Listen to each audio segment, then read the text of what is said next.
নওশিন আক্তার আপনাকে যুক্ত করা আছে, আনমিউট করে বলুন। হ্যালো, আমাকে কি শোনা যাচ্ছে? জি ভাই, শোনা যাচ্ছে, বলুন। আচ্ছা, সো আমি স্কুল পড়ুয়া একজন শিক্ষার্থী। অ্যান্ড আমি হচ্ছে এক্স মুসলিম, লাইক বড় হতে হতে আমার বিশ্বাস হচ্ছে এখন আর নাই জানতে জানতে। বাট বিষয়টা হচ্ছে আমার ফ্যামিলি অনেক বেশি রিলিজিয়াস, অ্যান্ড আমার মানে আশেপাশে যারা আছে সবাই রিলিজিয়াস। তো এখন এমন একটা পর্যায়ে চলে আসছি, ফ্যামিলি থেকে প্রেশার, আশেপাশের সবার থেকে প্রেশার, যে আমি মানে ২ বার সুইসাইড অ্যাটেম্প্ট নিছি। এন্ড আমাকে হচ্ছে মানে আমার থেরাপিস্ট এর কাছে মানে কনসাল্ট করাইছে আমার ফ্যামিলি। বাট বিষয়টা হচ্ছে আমি এখন উনাকেও বলতে পারতেছি না যে আমার যেই মানে যেসব কারণে, এই যে ধর্ম হ্যান-ত্যান, আচ্ছা, এই কারণে হচ্ছে আমার মেন্টাল যে প্রবলেম গুলো দেখা দিচ্ছে। কিন্তু নওশিন আপু, আম, আপনি যেহেতু স্কুলে পড়তেছেন, ডোন্ট ইউ থিঙ্ক আপনার এখন মানে আমি আমি জানি এটা মানে করাটা অনেক টাফ, অনেক ক্ষেত্রে পসিবলও না, বাট এটা কি আপনার মনে হয় না যে আপনার পড়াশোনার উপর বেশি ফোকাস দেওয়া উচিত রেদার দেন আস্তিকতা পড়ালেখায়, নাস্তিকতা? আচ্ছা আমি একটা কথা বলবো, আমি কিন্তু খুব ভালো রেজাল্ট করি, আমি ক্লাসে হচ্ছে ফার্স্ট সেকেন্ড সবসময় আসি। বাট মানে বিষয়টা কি, বাপরে বাপ। ফ্যামিলি থেকে অনেক প্রেশার দেয়, মানে অনেক বেশি। And আমি লাইক এক্সপ্রেস করতে পারছি না বিষয়টা যে কি কারণে আচ্ছা, আমি ওকে লাইক নামাজ কালাম নিয়ে ওকে, তারপরে এই পড়াশোনা ফেজটা দিয়ে নওশিন আপু, এই ফেজটা দিয়ে আমরা সবাই যাই। আপনি কথা বলেন, আমি মনে হয় আপনাকে বেশি থামানোটা ঠিক হবে না। আম, এই ফেজটাতে যখন আমরা রিয়েলাইজ করি যে হ্যাঁ, আমাদের সাথে এত বছর ধরে একটা স্ক্যাম হয়ে গেছে, ধর্মের নামে একটা স্ক্যাম হয়ে গেছে, এবং আমাদের আশেপাশের মানুষ যারা আছে, আমাদের পরিবারের মানুষ, আমাদের ভালোবাসার মানুষ যারা যারা আছে, সবার সাথে এই স্ক্যামটা হচ্ছে, তখন আমাদের কাছে এই আগ্রহটা জাগে যে আমরা অন্যকে ওই জিনিসটা জানাই যে এটা একটা স্ক্যাম ছাড়া অন্য কোনো কিছু নেই, বা উল্টাপাল্টা কথা সব যত সব।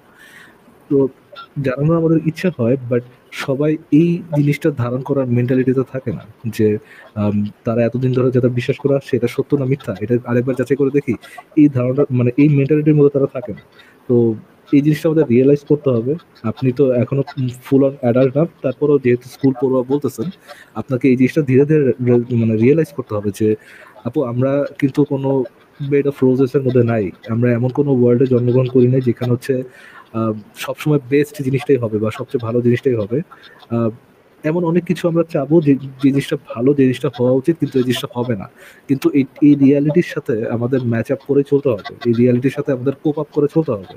আমাদের বুঝতে হবে যে হ্যাঁ, আমরা আম, আমাদের আমাদের কাছে অনেকজন অনেক ধরনের রিকোয়েস্ট করবে, অনেক ধরনের ফোর্সও আসবে যে ধর্মের এটা মানো সেইটা মানো। আমরা জানি যে এটা ভুলভাল মিথ্যা কথা, আমরা জানি যে এটার মধ্যে কোনো যৌক্তিকতা নাই তো নাই, বরং এটা হার্মের একটা প্রসেস আছে, মানে হার্মের একটা সম্ভাবনা আছে। বাট যেহেতু আমরা একটা সোসাইটির মধ্যে থাকি, যে সোসাইটির মধ্যে বেশিরভাগ মানুষই হচ্ছে এরকম মাথা মোটা পাগল ছাগল বা অন্ধবিশ্বাসী, মন থেকে হয়তো বা ভালো বা অন্য অন্য দিক থেকে অনেক বেশি talented, but when it comes to religion তারা হচ্ছে স্টুপিড, আর কি স্টুপিড ছাড়া অন্য কিছু না, অন্ধবিশ্বাসী স্টুপিড। তো যেহেতু তাদের সাথে আমাদের চলতে হবে, তারাই আমাদের আপনজন, এমন অনেক কিছু তাদের মন রক্ষার্থে করা আমাদের মানে করতে হবে, যেন ভবিষ্যতে আমরা যখন কোনো একটা ঝামেলার মধ্যে পড়বো, বা আমরা যদি আমাদের যখন কোনো একটা প্রবলেম হবে, যেন আমাদের বিপদের সময় তাদেরকে পাই, আমরা তাদেরকে হেল্প করবো, তাদের সাথে কোপ আপ করে চলতে হবে আর কি আমাদের। তো এই জিনিসগুলো মাথায় আই থিঙ্ক আমাদের রাখা উচিত। এবং আপনার যদি মনে হয় যে আপনার থেরাপি দরকার বা আহ, ইয়ে করা দরকার, হ্যাঁ, আপনি একজন থেরাপিস্টকেও সেই বিশ্বাসটা করতে হবে না। বাংলাদেশের থেরাপিস্ট আপনি বুঝেনি, সে ওই যে পেশেন্টের সাথে যে কনফিডেন্সিয়ালিটি আছে সেটা সে জীবনও রক্ষা করবে না, উল্টা আপনাকে ইদার পরিবারের কাছে সেন্ড করবে, অথবা হচ্ছে আরো তো অনেক কিছু সে করতে পারে। তো বেটার আপনি যেটা করতে পারেন, আপনি একটা ফেক আইডি দিয়ে বিভিন্ন আস্তিক নাস্তিকদের সাথে কথা বলতে পারেন। হয়তোবা আপনি যখন নিজের এই আহ, চাপা দিয়ে কথাগুলো আছে, যেটা আপনি কারোর সাথে শেয়ার করতে পারতেছেন, এটা যখন কথা বলবেন, তখন এই হয়তোবা it's you will feel it's lighter or not কি। অ্যাবাউট লাইক শেয়ারিং এর বিষয়টা না, বাট আমারও কিছু ফ্রেন্ডস আছে যারা হচ্ছে আমার মতো লাইক বিশ্বাস করে না। কিন্তু ওদের সাথে আমি কথা বলি, কিন্তু কথা হচ্ছে যে আমাকে যে প্রেশার দিচ্ছে, এইটার কারণে আমি আমার একাডেমিক লাইফ থেকে শুরু করে অন্য কোনো কিছুতে মানে ফোকাস করতে পারছি না, স্পেশালি যে পর্দা টর্দা নিয়ে। আর সব থেকে মানে আমার ফ্যামিলি কিন্তু লিবারেল ছিল ছোটবেলা থেকে, এরকম করে হচ্ছে আমি মানে বড় হই নাই এই প্রেশার নিয়ে। বাট এখন আত্মীয় স্বজন রিলেটিভস এর প্রেশারে এখন তারা এমন রিলিজিয়াস হয়ে গেছে, মানে আমার কাছে অবাক লাগে যে এত চেঞ্জ কিভাবে হচ্ছে মানে ইনফ্লুয়েন্স করে, যেটা আর কি। এটা এটা শুধু আপনার ফ্যামিলি না, পুরো হোল বাংলাদেশের পুরো জেনারেশন, মানে শুধু জেন জি এইরকম না, পুরাটা আমাদের আমাদের বয়সী যারা আছে, আমার বয়সী যারা আছে, আমার আমার প্যারেন্টসের বয়সী যারা যারা আছে সব পুরা বাংলাদেশের সব মানুষই আর কি আহ, তাদের মধ্যে যে গোঁড়া আস্তিকতা এই জিনিসটা আর কি অনেক বেশি প্রবল হয়েছে। হ্যাঁ, বলেন আপু।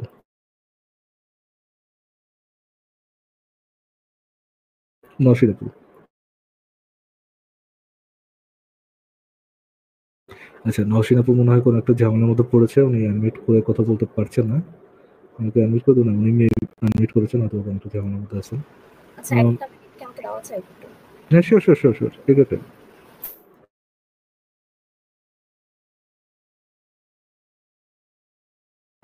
চিন্তা করেন।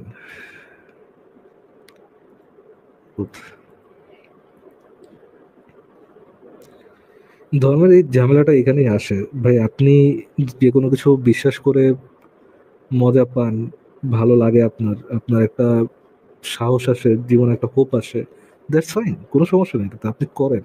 বাট আপনার এই বিশ্বাসটা যে অন্য কারোর উপর চাপাই দিবেন, এটা কতটুক যৌক্তিক একটু চিন্তা করেন।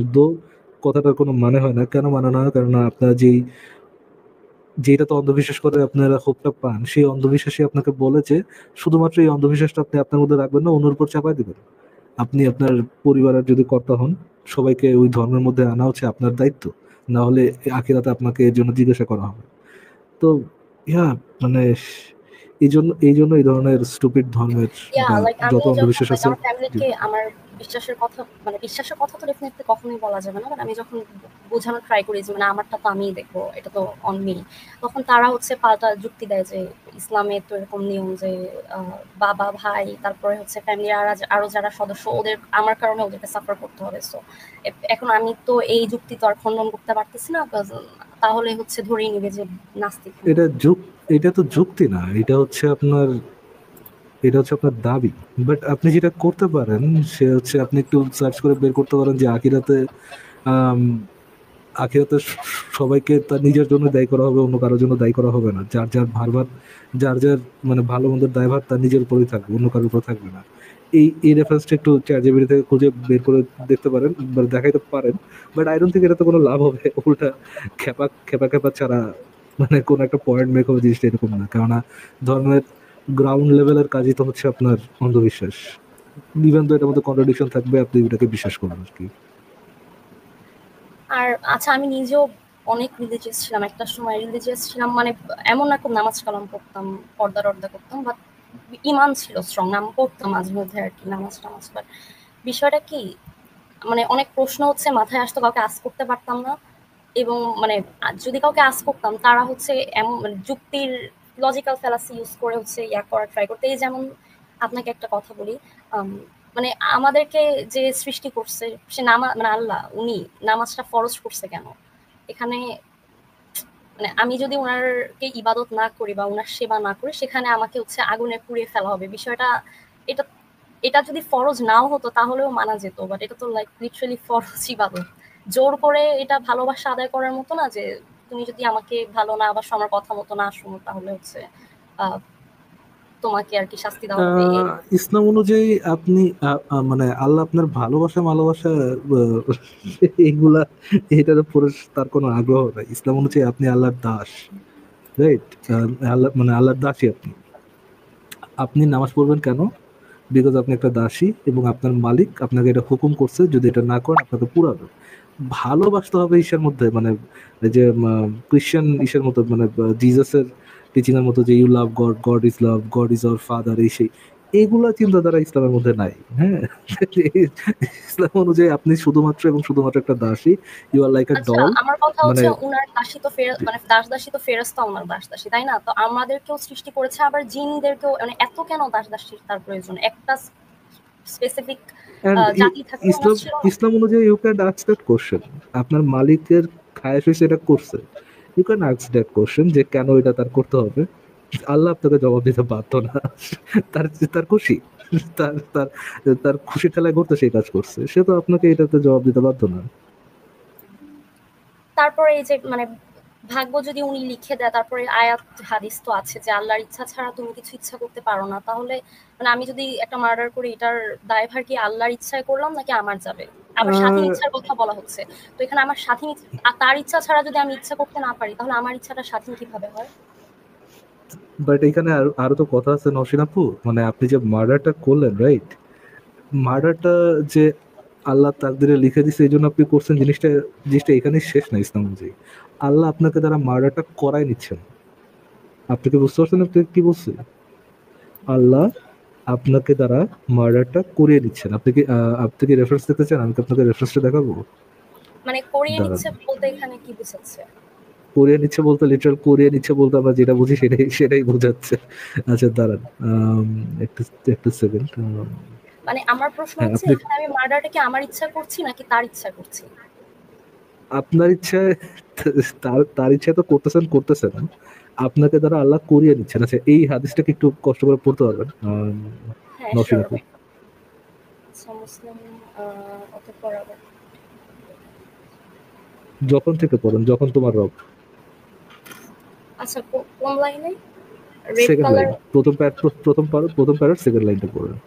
যখন তোমার রব আদম সন্তানের পিঠ থেকে তাদের একটু সমস্ত জোরে জোরে সন্তান পড়েন আপু, যখন তোমার রব আদম প্লিজ। সন্তানের পিঠ থেকে তাদের সমস্ত সন্তানদেরকে বের করলেন, বর্ণনাকারী বলেন, এখানে আমি আয়াত করেছিলেন, উমর রাদিয়াল্লাহু আনহু বলেন, আমি এ সম্পর্কে রাসূলুল্লাহ সাল্লাল্লাহু আলাইহি ওয়াসাল্লাম এর নিকট প্রশ্ন করতে শুনেছি। রাসূলুল্লাহ সাল্লাল্লাহু আলাইহি ওয়াসাল্লাম বলেছেন, মহান আল্লাহ আদম আলাইহিস সালামকে সৃষ্টি করার পর স্বীয় ডান হাতে তার পিঠ বুলিয়ে তা থেকে তার একজন সন্তান বের করে বললেন, আমি এদেরকে জান্নাতের জন্য সৃষ্টি করেছি এবং এরা জান্নাতবাসীর উপযোগী কাজই করবে। অতঃপর আবার তার পিঠে হাত বুলিয়ে একজন সন্তান বেরিয়ে এনে বললেন, এদেরকে আমি জাহান্নামের জন্য সৃষ্টি করেছি এবং জাহান্নামীদের উপযোগী কাজই করবে। এই কথা শুনে এক ব্যক্তি বলল, হে আল্লাহর রাসূল, তাহলে আমলের কি মূল্য রইল? রাসূল সাল্লাল্লাহু আলাইহি ওয়াসাল্লাম বললেন, মহান আল্লাহ যখন কোনো বান্দাকে জান্নাতের জন্য সৃষ্টি করেন তখন তার দ্বারা জান্নাতবাসীদের কাজই করিয়ে নেন। শেষে সে আরেকবার জান্নাতীদের একটু কাজ পড়েন, করে এই এই শেষে এই লাইনটা আরেকবার এই লাইনটা আরেকবার পড়েন। মহান আল্লাহ যখন কোনো বান্দাকে। মহান আল্লাহ যখন কোনো বান্দাকে জান্নাতের জন্য সৃষ্টি করেন তখন তার দ্বারা জান্নাতবাসীদের কাজই করিয়ে নেন। সো আচ্ছা, তো বিষয়টা হচ্ছে জান্নাতের আমার জন্মের আগেই তাহলে উনি আমাকে হয় জান্নাতের জন্য সৃষ্টি হ্যাঁ হ্যাঁ করেছেন। হ্যাঁ হ্যাঁ হ্যাঁ, এটা পরে শেষ করুন। শেষে সে জান্নাতীদের কাজ করেই মারা যায় আর আল্লাহ এর বিনিময়ে তাকে জান্নাতে প্রবেশ করান। আর যখন তিনি কোনো বান্দাকে জাহান্নামের জন্য সৃষ্টি করেন তখন তার দ্বারা জাহান্নামীদের কাজ করিয়ে নেন। অবশেষে সে জাহান্নামীদের কাজ করে মারা যায়। তো এখানে তো উনি মাশাআল্লাহ খুব সুন্দরভাবেই দায়ভারটা নিয়েছেন, তাই না? এক্স্যাক্টলি, তো এক্স্যাক্টলি। খুব উনি ভালোই তো। উনি তো দায়ভার নিয়েই নিলেন এবং খুব স্পষ্ট সুন্দর করেই নিলেন। বাট স্টিল এই জন্য কি আল্লাহ আপনাকে জাহান্নামে পুরাবে? 100%, নো ডাউট অ্যাবাউট ইট। আপনি কি এটা নিয়ে তাকে কোশ্চেন করতে পারবেন? নো। আমি বলি বিকজ এই আপনি তার দাসী, সে হচ্ছে গিয়ে আপনার মালিক। আচ্ছা, এই প্রশ্নটা এরকম হচ্ছে, আপনি নিশ্চয়ই বইটা সম্পর্কে জানেন, প্যারাডক্সিক্যাল সাজিদ। এই বইটাই হচ্ছে এটার উত্তর লেখা, একটা টিচার আর একটা স্টুডেন্টের বর্ণনা দিয়ে আর কি। যে একটা টিচার কিন্তু জানে যে একটা তার কোন ছাত্রটা ক্লাসে ফার্স্ট আসবে, কে ফেল করবে। তো এখন এই এগুলা তো টিচার দেখেন জানে। আপু, এই প্যারাসাজিদ ম্যারাসাজিদ এগুলো তো ইসলামিক ইয়ে না তো, মানে ইসলামিক কোনো মানে ইসলামিক আলেমদের দ্বারা লিখিত কোনো বই না তো। ফর এক্সাম্পল আমি যদি আপনাকে এই ভিডিওটা একটু দেখাই। আপনার আমার এবং সমস্ত পৃথিবী সমস্ত সৃষ্টির 50,000 বছর আগে আল্লাহ তাআলা সব নির্ধারণ করেছেন যে তিনি কি করবেন, কাকে কিভাবে কখন জান্নাতের ব্যবস্থাপনা করবেন, কার জন্য জাহান্নামের ব্যবস্থাপনা করবেন, কে ভালো থাকবে, কে মন্দ থাকবে, কে সুস্থ থাকবে, অসুস্থ হবে, কে দুনিয়াতে তার ধনী হবে, কে ফকির হবে, সবই নির্ধারিত, কোনো কিছু অনির্ধারিত নেই। যদি বলতেন যে আল্লাহ নির্ধারণ করে রাখলে আমি আর কেন, এটা যেমন প্রশ্ন হচ্ছে, উল্টাটাও বলতে পারতেন যে এমন আল্লাহ কেমন হলো যিনি আমার আমার ব্যাপারটা জানে না, আমি কি করবে জানেন না, আমার সৃষ্টি করেছে অথচ আমি কি করতে পারবো জানেন না। এটা উল্টাটাও হয় প্রশ্ন। এই জন্য প্রশ্নের কোনো শেষ নেই। ইমান হচ্ছে বেহুদা প্রশ্ন না করে বাস্তব জায়গায় আসা, যেটা প্রশ্ন করার জায়গা। দেখুন আল্লাহ তাআলা হাদিস যেভাবে আসছে, বিভিন্ন হাদিসে আসছে, রাসূলুল্লাহ সাল্লাল্লাহু আলাইহি ওয়াসাল্লাম বলেছেন যে তিনি কিছু সৃষ্টি করে বলেছেন, ডান হাত তিনি বলেছেন এগুলো আমি জান্নাতের জন্য সৃষ্টি করেছি, ওয়ালা উবালি, আমি কারো পরোয়া করি না। আবার অন্য হাতে নিয়ে বলেছেন এগুলো আমি জাহান্নামের জন্য সৃষ্টি করেছি, আমি কারো পরোয়া করি না। আবার হাদিসে আসছে আল্লাহ তাআলা তিনি সৃষ্টি করে যাদের উপর তার আলো ফেলেছেন তারা ঈমান আনবে, যারা আলো ফেলে না অন্ধকারে তারা ঈমান আনবে না। এগুলো তার ফাআলু লিমা ইয়াশা, যা ইচ্ছা তা করেন। তাকদীর হচ্ছে এটাই, আল্লাহর ইচ্ছা, আল্লাহর ইলম, আল্লাহর জ্ঞান, আল্লাহর লেখা, তার ইচ্ছা এবং তার তার তার সৃষ্টি, এটা হলো তাকদীর। আর তাকদীর হচ্ছে তিনি যা জানেন সেটা তিনি লিখে রেখেছেন, সেটা তিনি ইচ্ছা করেন সেটা সংগঠিত হয়ে যায়। এখন তিনি কার জন্য কি লিখেছেন এটা তার নির্ধারিত, নিঃসন্দেহে নির্ধারিত। যদি এটা না হতো তাহলে আপনি বলতেন যে এমন আল্লাহ কেমন কিভাবে আসলো যে আল্লাহ কিছুই জানে না, আমার ভবিষ্যৎ কিভাবে তিনি জানেন। দুনিয়ার বুকেই কোনো মানুষ যদি দুনিয়ার বুকেই দেখবেন যে কোনো কাজ করে, কোনো একটা তৈরি করে, যদি এটার ভবিষ্যৎ কি না জানে, বলে তুমি তো একটা বোকা, কি জানো না এটা কি উড়বে না উড়বে না, উড়োজাহাজ বানাইছে, যে ব্যক্তি বলতে উড়বে কি উড়বে না জানি না, তো জানে না, অজ্ঞ। আল্লাহ তাআলা আমাদের সৃষ্টি করেছেন, পৃথিবী সৃষ্টি করেছেন, প্রত্যেকটি জীব তিনি সৃষ্টি করেছেন, যা ইচ্ছে তা জীব এবং নির্জীব সবই তার সৃষ্টি। সবই যা ইচ্ছে তা তিনি করেন, তো তিনি জানবেন এটা হলো স্বাভাবিক জিনিস। সেই হিসাবে একজন মানুষের তাকদীর তিনি নির্ধারণ করে রেখেছেন, কি হবে না হবে সবই জানেন। উনি কি শুধু আপু জানেন নাকি নির্ধারণও করে রেখেছেন? আচ্ছা, এখানে তো কোনো রকম মানে কোনো স্পষ্ট যুক্তি দেয় না। এদের একটা কথায় এতক্ষণ লাগে উত্তর দিতে, মানে আমার প্রশ্ন করতে নাই তো আপু, 10-15 মিনিট ধরে একটা উত্তর দেয়। জিনিসটা তো মেক সেন্স করে না।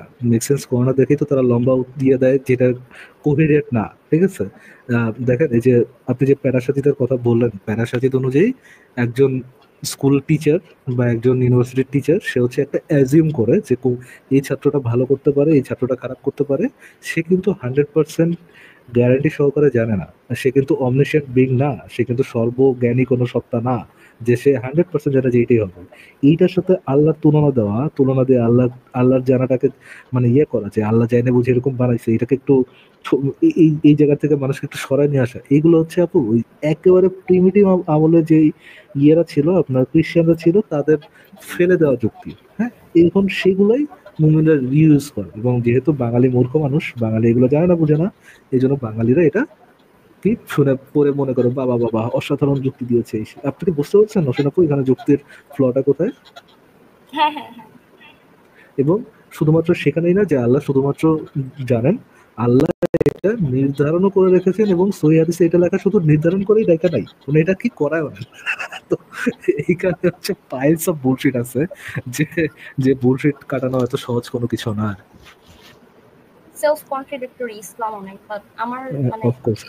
আরেকটা আপনাকে আরেকটা কন্ট্রাডিকশন আপনাকে দেখাই, দেন আপনাকে আরেকটা কন্ট্রাডিকশন দেখাই, এটা একটু মুমিন ভার্সেস মুমিন। তাহলে অদৃষ্ট হচ্ছে যেটা আল্লাহ তাআলা লিখে রেখেছেন, কিছু জিনিস ফিক্সড, কে কখন জন্মাবে ইত্যাদি, তবে বাকি জিনিসগুলো এমন না, আপনি ঠিক করবেন। সেজন্য আল্লামা ইকবাল বলেছেন, খুদ কো কার ইতনা বুলন্দ কিয়া তাকদীর কে পহলে আল্লাহ আপনি বান্দে সে খুদ পুছে বাতা দে রাজা কিয়া হ্যায়। অর্থাৎ নিজেকে এতটাই মহান বানাও যে অদৃষ্ট লেখার আগে আল্লাহ নিজে জিজ্ঞাসা করবেন তার বান্দাদের যে তোমার ইচ্ছা কি। এটা একটা শায়রি। কোরআনে কারীমে আল্লাহ তাআলা বলেছেন, কুল্লু সগীরিন ওয়া কাবীরিন মুস্তাতা, ছোট বড় সবই লেখা হয়েছে। অনেকে বলে কি, বলে জন্ম মৃত্যু বিয়ে তিনটা লেখা হয়েছে, ও বেটা গাধা। জন্ম মৃত্যু বিয়ে না, প্রতিটি জিনিস লেখা হয়েছে। কিছু জিনিস ফিক্সড, কে কখন জন্মাবে ইত্যাদি, তবে বাকি জিনিসগুলো এমন না, আপনি ঠিক করবেন। অনেকে বলে কি, বলে জন্ম মৃত্যু বিয়ে তিনটা লেখা হয়েছে, ও বেটা গাধা। জন্ম মৃত্যু বিয়ে না, প্রতিটি জিনিস লেখা হয়েছে। মাশাআল্লাহ, আমাদের শুনে বেটা কি ওনাদের একটা ডিবেট হওয়া দরকার দুইজনের। আমি লাস্টে যে যারটা মনে হবে ঠিক আছে তারটাই বিশ্বাস করব। তো আসিফ ভাই চলে আসছেন, থ্যাংক ইউ আসিফ ভাই চলে আসার জন্য। তো আমরা একটু তাকদীর নিয়ে আপুর সাথে আলোচনা করতেছিলাম যে তাকদীরে আছে নাকি। আচ্ছা, না বলে না অনেক যে আমার ইচ্ছা, মানে আল্লাহ নির্ধারণ করে রাখছে, বাট ইচ্ছা আমার ইচ্ছা হলে আমি করতে পারবো, তাহলে না ইচ্ছা করলে করতে পারবো না। তাহলে আবার আয়াত আছে, হাদিস নাকি আয়াত আছে, কিন্তু নসীন আপু, আল্লাহ তো শুধু ইচ্ছার উপরে ইয়ে না, আল্লাহ কি করেছেন, নির্ধারণ করে রেখেছেন, এবং আল্লাহ কি করান, আল্লাহ করিয়ে নেন। এখন আপনার যুক্তি জানেন নসীন আপু? আমি তো নিজেই বুঝতে পারি না, তার ইচ্ছা ছাড়া আমি ইচ্ছা করতে পারি না, আবার আমার স্বাধীন ইচ্ছাও আছে। সো মানে কোনটা আমি মেনে নিব? আপনি তো অ্যাডাল্ট না, অ্যাডাল্ট হলে আমি আপনাকে একটা ছবি দেখাইতাম। দাঁড়া দেখি এটা পাওয়া যায় কিনা।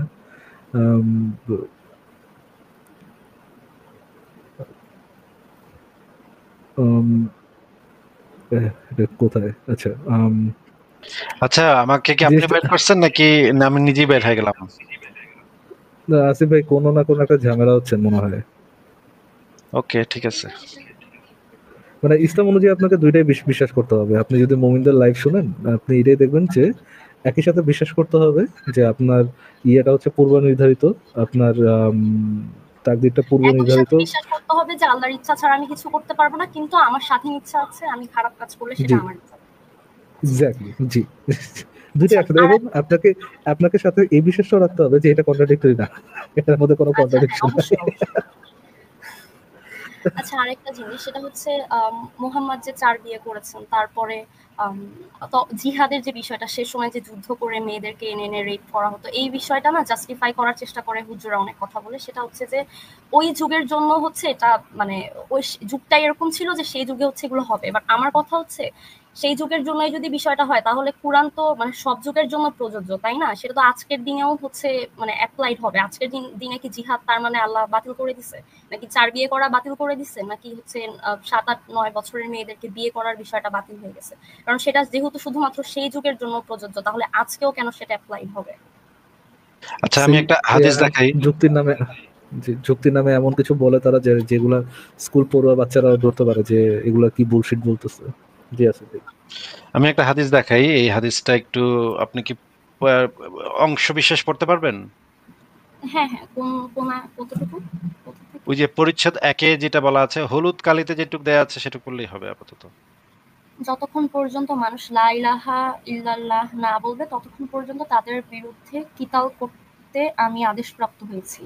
আচ্ছা এই টাইটেলে যেটা বলা আছে কতক্ষণ পর্যন্ত করতে হবে, তাহলে যতক্ষণ হচ্ছে মানুষ লা ইলাহা ইল্লাল্লাহ না বলবে। কোন মানুষ? সব মানুষ নাকি? হুম হুম। আচ্ছা এবার পড়েন। আবু হুরায়রা রাজি হতে বর্ণিত, তিনি বলেন রাসূলুল্লাহ সাল্লাল্লাহু আলাইহি ওয়াসাল্লামের মৃত্যুর পর আবু বকর যখন খলিফা নির্বাচিত হন, তখন আরবের কিছু সংখ্যক লোক কাফির হয়ে যায়। উমার ইবনুল খাত্তাব আবু বকরকে বললেন, আপনি এদের বিরুদ্ধে কিভাবে অস্ত্র ধারণ করবেন, অথচ রাসূলুল্লাহ সাল্লাল্লাহু আলাইহি ওয়াসাল্লাম বলেছেন মানুষ সে পর্যন্ত না আল্লাহ তাআলা ব্যতীত আর কোনো প্রভু নেই এ কথার স্বীকৃতি দিবে, সে পর্যন্ত আমি তাদের বিরুদ্ধে যুদ্ধ করতে আদিষ্ট হয়েছি। আর যে ব্যক্তি বলল আল্লাহ ব্যতীত আর কোনো প্রভু নেই, সে আমার থেকে তার মাল ও জীবন নিরাপদ করে নিল। তবে ইসলামের অধিকার সম্পর্কে ভিন্ন কথা, আর তাদের প্রকৃত হিসাব নিকাশ রয়েছে আল্লাহ তাআলার দায়িত্বে। আবু বকর আচ্ছা বললেন, আল্লাহ এটুক পরে আপনি কি বুঝলেন, এই যে রাসূলুল্লাহ যে এই কথাটা বলেছেন এটার মানেটা কি? কথাটার মানে কি? মানে হচ্ছে সমগ্র মানবজাতি যতক্ষণ না মুসলিম ধর্ম, ইসলাম ধর্ম গ্রহণ করছে, ততক্ষণ তিনি মানে কি বলবো, মারবে আর কি, খুন করতে জাস্টিফাইড আর কি এটা। এবং তাকে আল্লাহ এটা তো মুহাম্মদের পরে খলিফারাও এই বিধানটা ফলো করেছে, তাই না?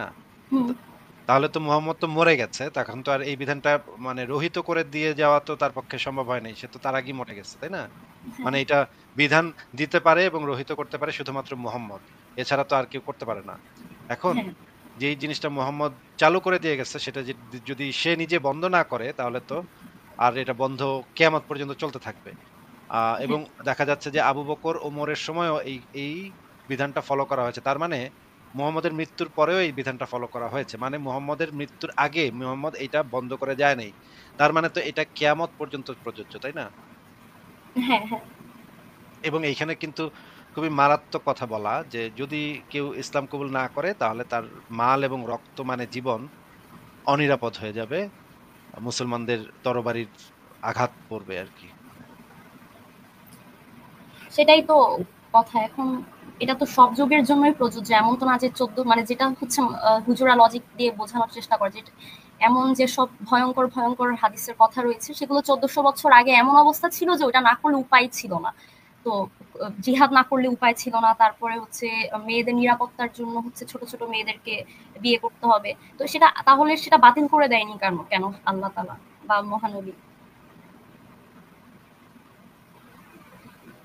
মানে এখন তো আর এমন পরিস্থিতি না যে আমি একটা 4 বছরের আর 9-8 বছরের মেয়েকে বিয়ে না করলে হচ্ছে তার সে নিরাপদ থাকবে না। হুম, ঠিক আছে তাহলে আর আর কি কিছু বলবেন আপনি? না না, থ্যাংক ইউ। তাহলে ঠিক আছে, তাহলে ফারাজ ভাইয়ের কি কিছু বলার ছিল? না, আমার আমার আর তেমন কিছু বলার নেই। থ্যাংক ইউ নওশিন আপু যুক্ত হওয়ার জন্য, and try to be safe. হ্যাঁ, আবেগে পরে মাত্রাতিরিক্ত শেয়ার করতে চেয়েন না, এবং এটা মাথায় রেখেন যে আমাদের সোসাইটির সাথে চলার জন্য এমন অনেক কিছুই করা হবে যেটা আমরা চাই না। এটা কি ভালো জিনিস, জাস্টিফাইড জিনিস না, জাস্টিফাইড জিনিসটা তারপরেও আমাদের হাতে আর কোনো অপশন নাই। আমরা একটা সভ্য সোসাইটিতে নাই, আমরা একটা অসভ্য সোসাইটিতে আছি, এবং অসভ্য সোসাইটিতে আমাদের এইভাবেই সার্ভাইভ করতে হবে আর কি। বুঝতে থ্যাংক ইউ। পারছেন? হ্যাঁ জি, ঠিক আছে অবশ্যই। তাহলে বিদায় জানাই আজকে আপনাকে। ভালো থাকেন তাহলে। ধন্যবাদ। আচ্ছা পরের জনকে দেখি।